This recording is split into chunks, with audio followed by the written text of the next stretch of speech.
All right, I'm back. I promised you guys that I would come back to discuss the food label with you guys about this high protein, this Sola, I think that's how you say it. It seems like a Hispanic word to me, so I may be saying it wrong. S-O-L-A, protein soft white bread. And they have, I believe they have other versions, but you can see there's 6 grams of fiber and 0 grams of sugar per slice of bread. So now let's see if we can zoom into this food label as best we can. It would have made it easier if I had caught this while it was full. This is the second time I'm buying this bread. Now I've tried so many other types of breads, and eventually I'll show you those too. But this one is pretty good. It's not my favorite, but it'll do for now when I can't find my favorites. So there's 90 calories per slice, and most traditional regular slices of bread have well over 100 calories per slice. So that's good. You can see that there's no saturated fat in there, no trans fats. There's some healthy fats in there. And I can tell that because by the total fat number, 2 grams. The healthy fats are the ones that they don't always put on the label. That's the omegas, omega-3, 6s, and 9s and stuff like that. The poly and monounsaturated fats. No cholesterol. The sodium content is 210 milligrams per slice. I'm not happy about that because most people will have 2 slices of bread, and so that's going to add 420 milligrams of sodium already. And that's in addition to whatever you put in between these slices of bread, right? In my case, it's usually some chicken salad.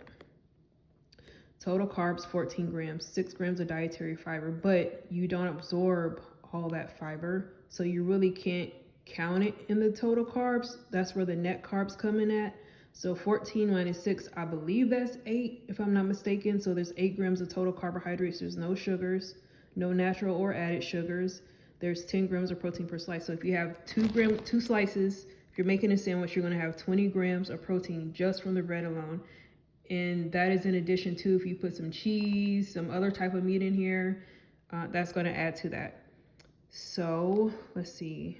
There's no vitamin D, but that's fine. That's not what we're using this for. We want sources of high protein, especially grain sources that have a high amount of fiber and a good amount of protein. All right, so first ingredient, water. That's a good sign.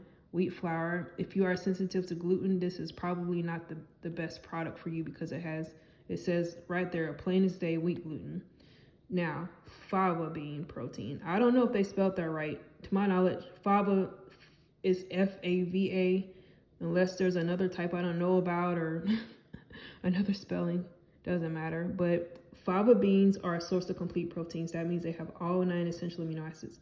And this is important for you guys who are plant-based, who follow a plant-based eating routine or eating style, or who are flexitarians out there.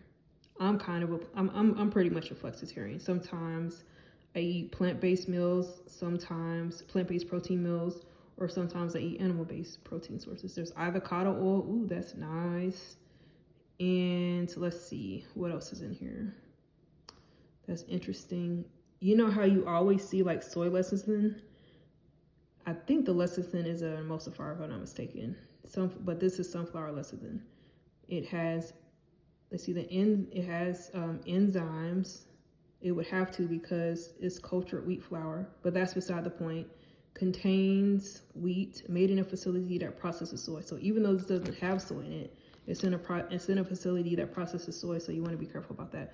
But my point is, yes, in a facility that processes soy, but those of you who are sensitive to soy products, because soy is a phytoestrogen, which means that it can, or the soy mimics estrogen, the same estrogen molecule that's in your body, it mimics it.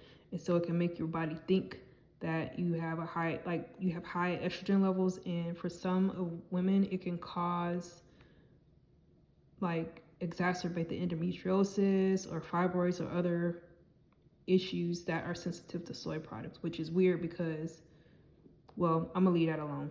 Stay on topic, right? So anyway, you can find this in most stores. So I think this video has been long enough. I can't believe I've talked almost 5 minutes about some bread, but I hope you enjoyed this content. Please like, comment, subscribe, And let me know if you have more questions. I mean, what sources of protein or items do you guys have around your house, or what products have you tried that you like? Share it with me, share it with the world, share it with the public. Share it in the comments so that you can give each other ideas. The more we share and learn,